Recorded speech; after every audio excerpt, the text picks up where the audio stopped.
Satyabhama Institute of Science and Technology, Chennai. Satyabhama Institute of Science and Technology, Chennai.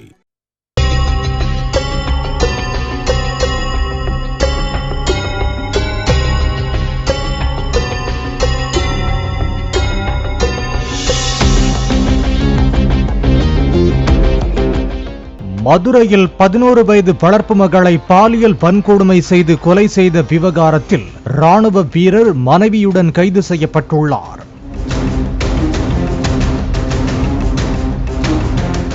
Madurai மாநகர் கோசாக்குளம் பகுதியைச் சேர்ந்த 11 வயது சிறுமியின் தாய் உயிரிழந்துவிட தந்தையும் வேறு திருமணம் செய்து கொண்டார்.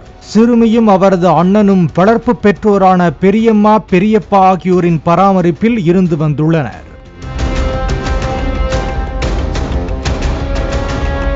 சில மாதங்களுக்கு முன்பாக சிறுமியின் அண்ணன் கண்மாயில் மூழ்கி உயிரிழந்துள்ளார். சிறுமி மட்டும் தனது வளர்ப்பு பெற்றோருடன் இருந்து வந்துள்ளார். மதுரை மாநகர் பகுதியில் உள்ள பள்ளி ஒன்றில் 5ஆம் வகுப்பு படித்து வந்தார். தேர்வு விடுமுறை என்பதால் வீட்டில் இருந்து வந்துள்ளார். கடந்த வியாழக்கிழமை மாலை சிறுமி கழிவறைக்குள் சென்றுவிட்டு கதவு திறக்கவில்லை என கூறி அருகில் உள்ளவர்களை வளர்ப்பு பெற்றோர் அழைத்துள்ளனர்.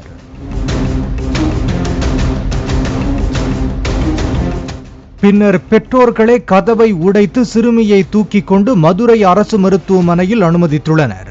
மருத்துவர்கள் சிறுமி ஏற்கனவே உயிரிழந்து விட்டதாக தெரிவித்துள்ளனர்.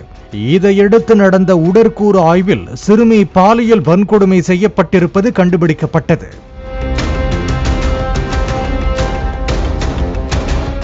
இது தொடர்பாக குழந்தைகள் நல அலுவலர்களும் போலீசாரும் விசாரணை நடத்தினர். அப்போது பெரியப்பாவும் ராணுவ வீரருமான செந்தில்குமார் சிறுமியை பாலியல் வன்கொடுமை செய்து கழுத்தை நெரித்து கொன்றது தெரிய வந்தது.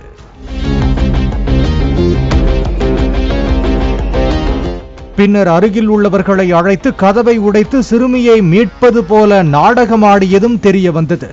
தொடர்ந்து செந்தில்குமாரும் அவருக்கு உடந்தையாக இருந்த மனைவி சந்திரபாண்டி ஆகியோர் போக்சோ சட்டத்தில் கைது செய்யப்பட்டு சிறையில் அடைக்கப்பட்டனர்.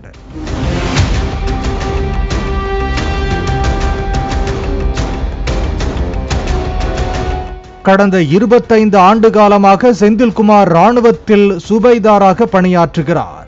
விடுமுறையில் வீட்டுக்கு வந்தவர் இத்தகைய கொடுமையை செய்துள்ளார்.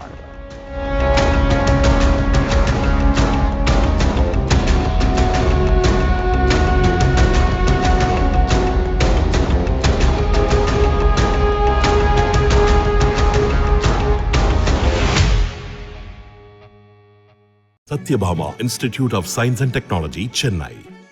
Satyabhama Institute of Science and Technology, Chennai.